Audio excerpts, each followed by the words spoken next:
on and you're ready to use it, you turn the power button on.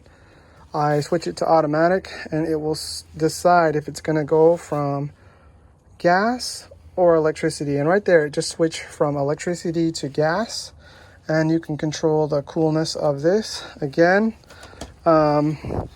anything that you put on the top shelf is probably going to freeze. So everything that you want not frozen, you're just going to keep it a little bit lower.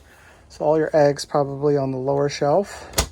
And your refrigerator gets very cool. So you'll be able to transport ice.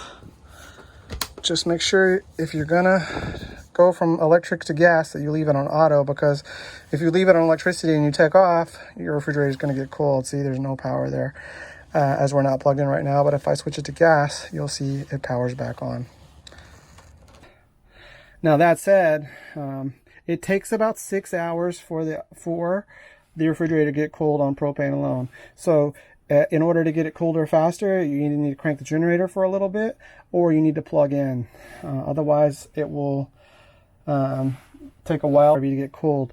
Another tip is that you want to try to have the RV as level as possible when trying to cool the refrigerator. And keeping the RV level helps the refrigerator to remain cold. And if you're going to do this on propane, you have to make sure the propane's turned on, and we'll go over that.